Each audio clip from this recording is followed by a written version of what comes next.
తెలంగాణకు జాతిపిత ఉండాలి అనుకుంటే గద్దర్ కన్నా యోగ్యత కలిగిన ఆమోదయోగ్యమైన వ్యక్తి మరొకరు ఈ తెలంగాణ రాష్ట్రంలో లేరు అని చెప్పి నేను బలంగా నమ్ముతా ఉన్నా.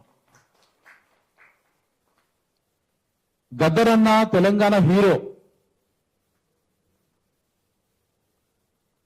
ఒక విచిత్ర సందర్భం ఏర్పడ్డది ఏమిటంటే, తెలంగాణకు ఎవరైతే విలనో, ఎవరైతే పరమ విరోధిగా ఉంటున్నటువంటి వ్యక్తి ఉన్నారో ఆ వ్యక్తిని, ఒక రాజకీయ పార్టీ నాయకుడిని తెలంగాణ జాతిపితగా ప్రమోట్ చేసేటువంటి ఒక ప్రత్యేక పరిస్థితి ఇప్పుడు మనకి ఏర్పడ్డది. ఈ జాతిపితలు ఎందుకు ముందుకు వస్తుంటారు? అసలు చరిత్రలో, ప్రపంచ చరిత్రలో చూసినా, మన దేశ చరిత్రలో చూసినా, ఒక గొప్ప గొప్ప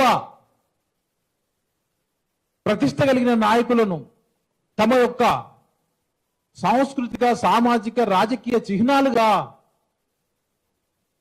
రాజకీయ వర్గం, పాలక వర్గం ఎట్లయితే తమ అనుయాయులను ముందుకు తీసుకొచ్చి, ఇగో ఇతను మహాత్మా గాంధీ జాతిపిత, భారత జాతిపిత అని ఎట్లా ప్రవేశపెడతారో, అట్లనే పీడిత వర్గాలకు సంబంధించినటువంటి వాళ్ళు వాళ్ళ యొక్క అస్తిత్వాన్ని చాటుకోవడానికి, ఆధిపత్య శక్తులను ధిక్కరించడానికి తమ ధిక్కార స్వరాలైనటువంటి వాళ్ళను, వాళ్ళు కాదు వీళ్ళు